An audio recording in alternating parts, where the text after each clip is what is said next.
Good morning traders അരീനയുടെ pre market റിപ്പോർട്ടിലേക്ക് ഏവർക്കും സ്വാഗതം. നിങ്ങളോടൊപ്പം ഞാൻ റഷീദ് തായ്ലാർ. ആദ്യമായിട്ട് ചാനൽ സന്ദർശിക്കുന്നവർ സബ്സ്ക്രൈബ് ചെയ്യാൻ ശ്രദ്ധിക്കുക. അതുപോലെ ചാനൽ മാക്സിമം വീഡിയോസ് ഷെയർ ചെയ്ത് മറ്റുള്ളവരിലേക്ക് കൂടി എത്തിക്കാൻ ശ്രമിക്കണം എന്ന് ഞാൻ ഓർമ്മിപ്പിക്കുകയാണ്. കാരണം രാവിലെ അത്യാവശ്യം എഫേർട്ട് എടുത്താണ് ന്യൂസും കാര്യങ്ങളൊക്കെ കളക്ട് ചെയ്യുന്നത്.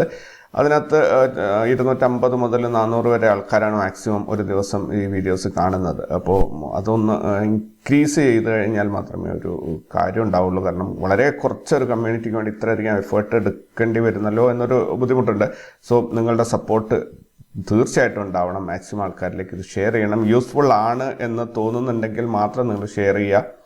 അല്ലെങ്കിൽ എന്തുകൊണ്ട് യൂസ്ഫുൾ ആയില്ല എന്നുള്ളത് എനിക്ക് പേഴ്സണലി അല്ലെങ്കിൽ ഇതിൻ്റെ താഴെ കമൻറ്റ് ചെയ്തിട്ട് എന്തൊക്കെയാണ് മോഡിഫിക്കേഷൻസ് ചെയ്ത് കഴിഞ്ഞാൽ ഇത് എഫക്റ്റീവ് ആവും അല്ലെങ്കിൽ യൂസ്ഫുൾ ആകും എന്ന കാര്യം എനിക്ക് പറഞ്ഞു തരിക. അപ്പോൾ നമുക്ക് ആ രീതിയിൽ മുന്നോട്ട് പോകും. അപ്പോൾ ഇന്ന് 2025 മെയ് 5-ാം തീയതി തിങ്കളാഴ്ചയാണ്. ഒരു വീക്കിൻ്റെ സ്റ്റാർട്ടിംഗ് ആണ്. ഇനി അങ്ങോട്ട് ഹോളിഡേയ്സ് 2 മാസത്തേക്ക് ഹോളിഡേയ്സ്, സ്റ്റോക്ക് മാർക്കറ്റ് ഹോളിഡേയ്സ് ഒന്നും തന്നെ വരാനില്ല.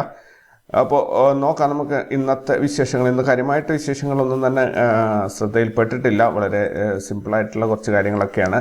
അപ്പോൾ ഇന്നത്തെ ഒരു ചോദ്യം നമ്മുടെ നിഫ്റ്റി 24,500 ക്ലോസ് ചെയ്യുമോ എന്നുള്ളതാണ്. തീർച്ചയായിട്ടും ക്രോസ് ചെയ്യാനൊരു സാധ്യതയുണ്ടെന്ന് വെച്ചാൽ ഇതൊരു വേദവാക്യമായി എടുത്ത് പോയി ഇമ്മീഡിയറ്റ് ട്രേഡ് എടുക്കരുത്.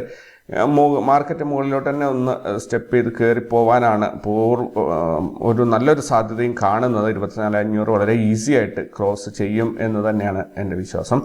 ദെൻ ന്യൂസിൽ ഹൈലൈറ്റ് ചെയ്തു വന്ന സ്റ്റോക്കുകൾ നോക്കുകയാണെങ്കിൽ SBI, Kotak Mahindra bank, Marico, Indian bank, RR Kabel, AU SFB, Azad engineering, IR Concord biotech.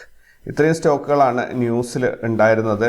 പല വിധത്തിലെ സ്റ്റോക്ക് റിസൾട്ട് ആയാലും എന്ത് തന്നെയായാലും. അതേപോലെ ജിയോ പൊളിറ്റിക്സ്, അതായത് ഇന്ത്യ പാകിസ്ഥാൻ തമ്മിലുള്ള പ്രശ്നങ്ങൾ, ചൈന തമ്മിലുള്ള ചൈന US തമ്മിലുള്ള പ്രശ്നങ്ങൾ, ഇതൊക്കെ നമ്മുടെ മാർക്കറ്റിനെ പോസിറ്റീവായിട്ടോ നെഗറ്റീവായിട്ടോ ബാധിക്കുമോ എന്നുള്ളതാണ്. ഇന്ത്യ പാക് പ്രശ്നങ്ങളിൽ അതായത് നമ്മുടെ പട്ടാളത്തലവനും പ്രധാനമന്ത്രിയായിട്ട് ഒരു ചർച്ച നടത്തിയിട്ടുണ്ട്. തീർച്ചയായിട്ടും അതിൻ്റെ ഔട്ട്കം എന്താണെന്നുള്ളത് വ്യക്തമായി അറിഞ്ഞിട്ടില്ല. രണ്ടാമത്തെ ഒരു കാര്യം എന്ന് പറഞ്ഞാൽ ഇൻഡസ് നദിയിൽ എന്ത് തന്നെ തടയണ സൃഷ്ടിച്ചാലും അത് ഞങ്ങൾ തകർക്കുമെന്നൊക്കെ പാകിസ്ഥാൻ വീരവാദം മുഴക്കുന്നുണ്ട്. അത് രണ്ടാമത്തെ ഒരു കാര്യം. അപ്പോൾ അങ്ങനെ ചൈന US തമ്മിൽ ഒരു ഫർദർ ഡിസ്കഷന് വേണ്ടിയിട്ടുള്ളൊരു സാധ്യത കാണുന്നുണ്ട്. അങ്ങനെ വരുമ്പോൾ ട്രംപ് ആ പഴയ വീര്യമൊക്കെ ഉപേക്ഷിച്ച് ഒന്നുകൂടെ സോഫ്റ്റ് ആയിട്ടുണ്ട് എന്നാണ് മനസ്സിലാക്കാൻ സാധിക്കുന്നത്. അങ്ങനെയാണെങ്കിൽ കൂടുതൽ എഫക്റ്റീവായ ചർച്ചകൾ ഉണ്ടാവും. അന്താരാഷ്ട്ര തലത്തിൽ കാര്യങ്ങൾ നല്ല സ്മൂത്ത് ആകും എന്ന് തന്നെയാണ് വിശ്വാസം. പക്ഷേ മിഡിൽ ഈസ്റ്റിലുള്ള കുറച്ച് ഇഷ്യൂസ്, ഇറാൻ US തമ്മിലുള്ള ഇറാൻ്റെ ഏത് ആണവ പദ്ധതിയെയും പൂർണ്ണമായും തകർക്കണം എന്നാണ് ട്രംപ് പറഞ്ഞിട്ടുള്ളത്. സോ അത് ഒരു ഒരു കുന്തമുന പോലെ അവിടെ ഇങ്ങനെ നിൽക്കുന്നുണ്ട്. ദെൻ റഷ്യ യുക്രൈൻ വാർ, അതിലും ഒരു സമാധാനത്തിനുള്ള ഒരു സാധ്യത വരുന്നുണ്ട്. കാരണം അവരുടെ സെക്കൻഡ് വേൾഡ് വാർ വിജയിച്ചതിൻ്റെ ആഘോഷത്തിൻ്റെ ഭാഗമായി 2 ദിവസം യുദ്ധം നിർത്തിവെക്കാൻ റഷ്യ തീരുമാനിച്ചിട്ടുണ്ട്. അങ്ങനെ പല കാര്യങ്ങളും നടന്നുകൊണ്ടിരിക്കുന്നു. തീർച്ചയായിട്ടും എല്ലാം പോസിറ്റീവായി മാറട്ടെ, നമ്മുടെ മാർക്കറ്റ് മുകളിലോട്ട് കയറിപ്പോട്ടെ എന്ന് മാത്രമാണ് ഞാൻ ആഗ്രഹിക്കുന്നത്. ദെൻ ന്യൂസ് ചാനൽ, അതായത് ടെലിഗ്രാമിലുള്ള ന്യൂസ് ചാനലിൽ ഓരോ ചലഞ്ചുകളൊക്കെ സ്റ്റാർട്ട് ചെയ്തിട്ടുണ്ട്. നല്ല രസമാണ്, ഇൻട്രസ്റ്റിംഗ് ആണ്. വളരെ ഓപ്ഷണലായിട്ടുള്ള ഒരു 3-4 ഉത്തരങ്ങൾ തന്നിട്ട് ഒരു ചോദ്യം ചോദിക്കുന്ന ഒരു രീതിയാണ്. സോ ജസ്റ്റ് ഒന്ന് ഒരു സർവേ പോലെ അതിനകത്ത് ടിക്ക് ചെയ്താൽ മതി. നെക്സ്റ്റ് അതായത് ഏകദേശം ഒരു 4-5 മണിക്കൂർ കഴിയുമ്പോൾ അടുത്ത ചോദ്യം വരും, അതിലതിൻ്റെ മറുപടിയും ഉണ്ടാവും. ഒരു ഇൻട്രസ്റ്റിംഗ് ആണ്. ജനറൽ നോളജ് വർദ്ധിപ്പിക്കാനും സ്റ്റോക്ക് മാർക്കറ്റ് റിലേറ്റഡ് ആയിട്ടുള്ള കാര്യങ്ങളുടെ നോളജ് വർദ്ധിപ്പിക്കാനും ഇത് നിങ്ങൾക്ക് യൂസ്ഫുൾ ആയിരിക്കും എന്നാണ് എൻ്റെ ഒരു വിശ്വാസം. ദെൻ ഞങ്ങളുടെ കമ്മ്യൂണിറ്റിയിൽ ജോയിൻ ചെയ്യാൻ ആഗ്രഹിക്കുന്നവർക്ക് ഡിസ്ക്രിപ്ഷനിൽ ലിങ്ക് ഉണ്ട്, തീർച്ചയായിട്ടും അത് ഉപയോഗപ്പെടുത്താം. അപ്പോൾ നമുക്ക് ഗ്ലോബൽ മാർക്കറ്റിലേക്ക് പോവുകയാണെങ്കിൽ ഗ്ലോബൽ മാർക്കറ്റിൽ US മാർക്കറ്റ് ഒരു സമ്മിശ്ര പ്രതികരണമാണ്. Properly negative or positive confirm ആയിട്ടില്ല. ഒരു സമ്മിശ്ര പ്രതികരണമാണ്. യൂറോപ്യൻ മാർക്കറ്റ് ക്ലിയർലി ബുള്ളിഷ് ആയിട്ടാണ് തന്നെ അവസാനിച്ചിരിക്കുന്നത്. ഇനി ഈ ഏഷ്യൻ മാർക്കറ്റിലേക്ക് വരികയാണെങ്കിൽ രണ്ടും അതായത് ജപ്പാൻ്റെ നിക്കിയും ഹാങ്സെങ്ങും രണ്ടും പ്രോപ്പർലി ഒരു റിസൾട്ട് കിട്ടിയിട്ടില്ല. ഇൻഡെക്സിൻ്റെ നമ്പർ കിട്ടി എന്നുള്ളത് ഒഴിച്ച് നിർത്തിക്കഴിഞ്ഞാൽ മൂവ്മെൻറ്റ് അപ്പായിരുന്നോ ഡൗൺ ആയിരുന്നോ എന്ന കാര്യത്തിൽ മാർക്കറ്റ് ലൈവ് അപ്ഡേറ്റ്സ് ഒന്നും തന്നെ കിട്ടിയിട്ടില്ല. ഇനി ഗിഫ്റ്റ് നിഫ്റ്റിയിലേക്ക് വരികയാണെങ്കിൽ ഗിഫ്റ്റ് നിഫ്റ്റി ഇന്നലെ ക്ലോസ് ചെയ്ത് 24,539 ഇന്ന് ഓപ്പൺ ആയിരിക്കുന്നത് 24,524 15 പോയിൻറ്റിൻ്റെ ഒരു ഗ്യാപ് ഡൗൺ ഓപ്പണിംഗ് ആണ് ഇന്ന് കിട്ടിയിരിക്കുന്നത്. കറൻ്റ്ലി ട്രേഡിംഗ് നടക്കുന്നത് 24,519. അപ്പോൾ 5 പോയിന്റ് താഴോട്ടാണ്, ഓപ്പണായ സ്ഥലത്ത് നിന്നും 5 പോയിന്റ് താഴോട്ടാണ് വന്നിരിക്കുന്നത്. അതായത് മിഞ്ഞാത്ത ക്ലോസിങ്ങിൽ നിന്നും നെഗറ്റീവ് മൂവ്മെൻ്റ് ആണ് കിട്ടിയിരിക്കുന്നത് എന്നാണ് അർത്ഥം. ഇനി മറ്റ് ഇത് നോക്കുകയാണെങ്കിൽ ക്രൂഡ് ഓയിൽ $56.33 ട്രേഡിംഗ് നടക്കുന്നു. ഗോൾഡ് ആണെങ്കിൽ $3261 ട്രേഡിംഗ് നടക്കുന്നു.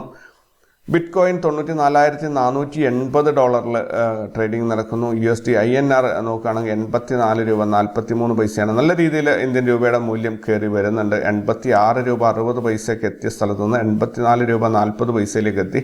എനിക്ക് തോന്നുന്നു ഒരു 6-7 മാസത്തിൻ്റെ ഇടയിലുള്ള നല്ല സ്ട്രോങ് ആയിട്ടുള്ള ഒരു നിലയിലേക്കാണ് ഇന്ത്യൻ രൂപ കയറി വന്നിട്ടുള്ളത്. ദെൻ ഇന്നത്തെ ഗ്ലോബൽ ഈവൻസ്, ഗ്ലോബൽ ഡാറ്റകൾ നോക്കുകയാണെങ്കിൽ S&P global composite, S&P global services PMI, CB employment trend index, ISM non manufacturing business activity, ISM non manufacturing employment, ISM non manufacturing US orders, ISM non manufacturing PMI, then ISM non manufacturing prices, total vehicle sales. ഇത്രയാണ് US എന്നുള്ള data. Then ചൈനയിൽ നിന്നുള്ളത് China labour day ഇന്നൊരു ആഘോഷമാണ്. അതേപോലെ ജപ്പാനിലാണെങ്കിൽ children's ഡേയും ഇന്ന് ആഘോഷം നടക്കുകയാണ്. ദെൻ നമുക്ക് ഇന്ന് റിസൾട്ട് അനൗൺസ് ചെയ്യുന്ന സ്റ്റോക്കുകൾ നോക്കുകയാണെങ്കിൽ Pelatro, seal financial services, Sattva, Sukoon life care, Savani financial, VP, spin pro, Smriti organics, Tamar enterprises, Sah polymers, Neureca, Shish industries, one source speciality pharma, vinyl chemicals, Stovec industries, sunshield chemicals. ഇത്രയും കമ്പനികൾ, ഇത്രയല്ല, ഇതിൽ ഒരുപാട് കൂടുതലുണ്ട് കമ്പനികൾ. എനിക്ക് ഇത്രയും ഇതിനകത്ത് ഒരു റിപ്പോർട്ടിൽ ഉൾപ്പെടുത്താൻ സാധിക്കുന്നുള്ളൂ. FNO ബാനിൽ വന്നിരിക്കുന്നത് RBL ബാങ്കാണ്. സോ ഒറ്റ സ്റ്റോക്കേ ഉള്ളൂ FNO ബാനിൽ വന്നിട്ടുള്ളത്. കഴിഞ്ഞ എനിക്കൊന്ന് 4 ദിവസമായിട്ടും RBL ബാങ്ക് തന്നെയാണ്. ഇൻസ്റ്റിറ്റ്യൂഷണൽ ആക്ടിവിറ്റീസ് നോക്കുകയാണെങ്കിൽ ഫോറിൻ ഇൻസ്റ്റിറ്റ്യൂഷൻസ് കഴിഞ്ഞ ദിവസം 2769 കോടിയുടെ ബൈങ് ആണ് ചെയ്തത്. അതുപോലെ ഡൊമസ്റ്റിക് ഇൻസ്റ്റിറ്റ്യൂഷൻസ് 3290 കോടിയുടെ ബൈങ് ആണ് ചെയ്തത്. മൊത്തത്തിൽ 6060 കോടി രൂപ ഇന്ത്യൻ മാർക്കറ്റിലേക്ക് പമ്പ് ചെയ്യപ്പെട്ടതായിട്ടാണ് കാണാൻ സാധിക്കുന്നത്. ദെൻ സെക്ടറൽ പെർഫോമൻസിലേക്ക് വരികയാണെങ്കിൽ ഓട്ടോ സെക്ടർ, FMCG, അതേപോലെ metal, pharma, private bank, reality, ഇത്രയും സ്റ്റോക്കുകൾ നെഗറ്റീവിൽ ക്ലോസ് ചെയ്തപ്പോൾ bank, fin services, IT, media, PSU bank, ഇത്രയും സ്റ്റോക്കുകൾ പോസിറ്റീവിലാണ് ക്ലോസ് ചെയ്തിട്ടുള്ളത്.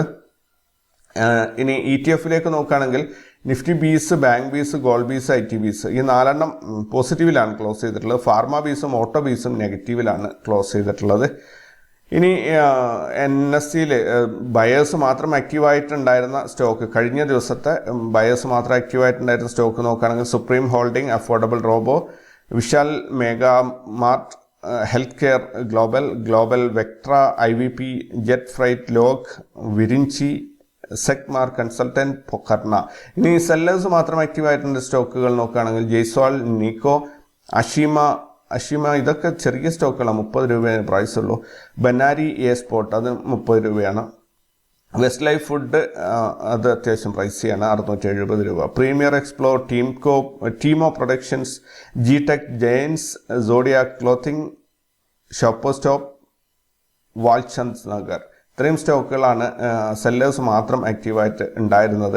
ഇനി നിഫ്റ്റിയുടെ കഴിഞ്ഞ ദിവസത്തെ പെർഫോമൻസിലേക്ക് പോവുകയാണെങ്കിൽ നിഫ്റ്റി 34 പോയിന്റ് നഷ്ടത്തിൽ 24,346 ക്ലോസ് ചെയ്തു.